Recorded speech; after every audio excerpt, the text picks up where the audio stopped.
guys, welcome back to my channel. I hope that you're doing so well. I'm so glad that it is summertime. This is my favorite time of year. I hope that you guys are busy with lots of fun summer activities and you're getting to do some of the things that you've been wanting to do. Today I'm sharing with you some mom hacks to be more productive. These are things that I absolutely do and use. I just thought of the things that are most helpful to me during my day and I wanted to share those with you. I feel like so many times there are just little things that you can pick up from other moms that can be a big help and really just affect the flow of your day. So I hope that you can even take away just a small thing from this video that will practically help you and make your life easier as a mom. And please let us all know down in the comments the things that you do that seem to make your day go more smoothly and help you get more work done at home, whether it's housework or you have an outside job that you work on at home. Let us all know your tips down below in the comments. And without further ado, let me share with you mine.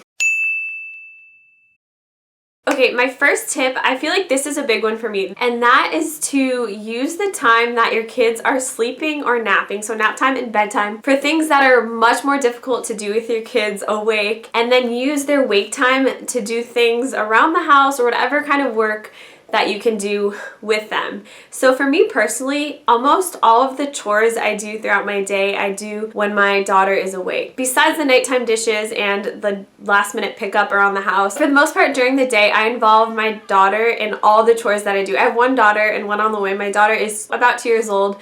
But I will involve her doing laundry, I will have her help me pick things up around the house, I will have her help me pick things up so that we can vacuum or help me declutter a drawer or put away clothes, whatever it is.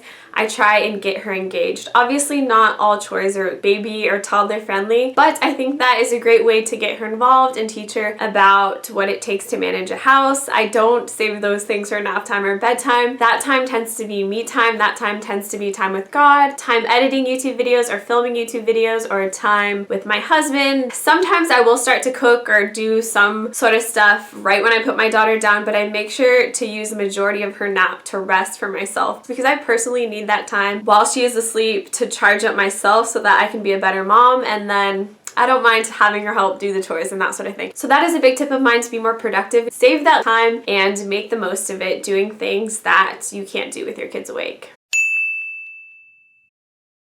My next tip is to give your kids time and they will give it back to you. And what I mean is focus on spending intentional time with your kids before you expect them to give you time away from them to focus on whatever else you need to get done. This is incredibly helpful for me. I always kind of have this running idea in my mind of how much engagement I've had with my daughter and how she's doing, and generally if she's not engaged, like if I've just tried to do too much during the day, she's a lot more whiny and just things are a lot more difficult. But I find if I focus on a few certain activities with her and just give her that focused time where there's no other distractions and we're making eye contact and we're talking and we're doing something together. It could be inside, it could be outside, it could be anything, but as long as there's that focused time, it always gives me more time afterwards, and that's time that I enjoy too. So if you're feeling like you are just really struggling lately getting things done and you're just so focused on what you have to do, so many times that just makes things so much harder because our kids kind of feel neglected, and then it just kind of snowballs from there and is not helpful. So as opposed to just doing the quick fixes when they're throwing tantrums or upset, and if that's going all day long, they probably just need more focused, intentional time. So for instance, if you have a sink full of dishes, like dishes can take me so long sometimes, I'll make sure that she is fed, you know, she just had a good meal and we maybe played for a little bit or got to read some books or play with her blocks or whatever she wants to play with, and then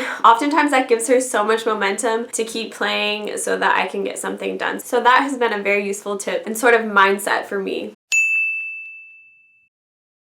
Another thing that really helps me is working with my energy and not against it. So many times, especially being pregnant and it's summer and I'm just tired. And just being a mom, it's kind of exhausting if you have a little one and you're up all night nursing them or feeding them. Being a mom, no matter what season it is often very tiring, and working with that energy is helpful to me. Give yourself grace and don't try and run full steam ahead all the time. For me, oftentimes things will get rearranged in my day based on how my daughter's doing, how I'm doing, and having that sense of flexibility and being able to look at the day and see how things are going and just go with it, just embrace it. Even if it means you have to not do things that day, it's just so much more worth it in the long run than just being so task oriented that you're just burning yourself out and less present as a mom. So that means if I'm tired, maybe I'll just sit around and fold laundry with my daughter, or if she's wanting to spend time with me and I really need to make dinner, sometimes I'll switch up what I was going to do for dinner to do something that could involve her more. For instance, the other night, it was that scenario where she just wanted that attention and I realized, okay, we really need to eat these potatoes. Why don't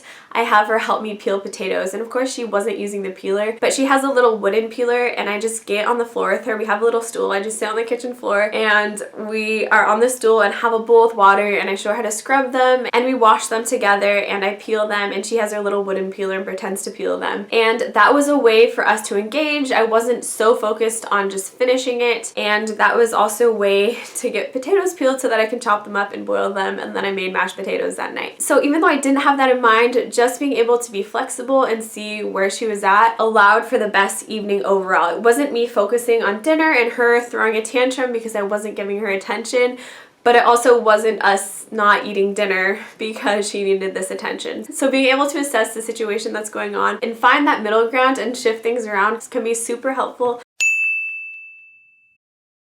My next tip is to have a simple plan for what you intend to accomplish throughout the day. We all have different seasons that we're in, different ages of our kids and things that we're managing, but I find for myself that it's really important to be realistic with my goals and to not be overly ambitious and to not be incredibly held tightly to a schedule. I know that works for some people, but I find that if I'm too held to a schedule, it's like the schedule is running us and we're not really in control. So I personally like to have a few general tasks that I like to do throughout my day. And oftentimes they're so simple. They will be to wash 2 loads of laundry, to cook a certain meal, to walk to the post office with my daughter, and to go to the park. And that could be the framework for a day. If we do not have any objectives when we set out on our day, it's very easy to just let the day run us over and to not really get anything that we want done. So have them be super realistic, not just this drawn out list of things that you know you'll never do. Just make it realistic. What can you realistically do with the time you have, the children you have, the other obligations you have?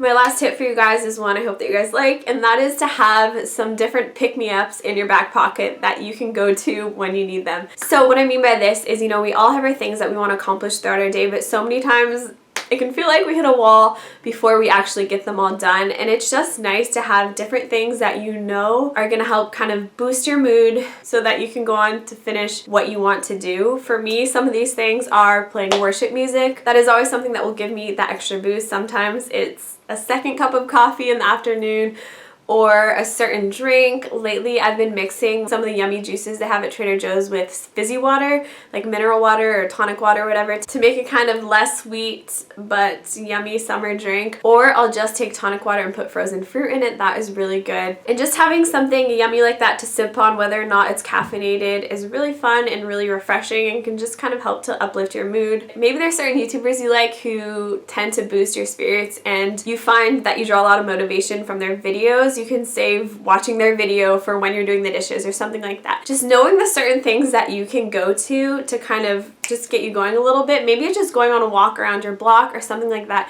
Just already knowing those things before you hit those spots that are just sticky and you're just hitting a wall and you feel kind of burnt out is really, really helpful, because if you hit those moments without that plan, it's really easy to let them just kind of run you over and run the rest of your day over. So know the little treats and little things that you can do for yourself that's going to help you keep going and put that fuel inside of your tank. Anyways, guys, those are my mom tips for productivity. I would love, love, love to know yours down below. I'm sure we would all love to know them. So please share the things that really work for you, the practical things that you do in your day and that really help you. Thank you guys so much for watching. And just a little channel update for you guys if you made it this far. I'm going to be posting every Wednesday, and if I get another video during the week, then you'll have an extra video. But I'm really just focusing on my family right now, getting ready for this next baby and clearing that mental space to have another baby. And just, I really want to be present. This is a special time that I'll never get back, and I love you guys. I love YouTube, and even posting once a week has been so hard because I miss you guys. I miss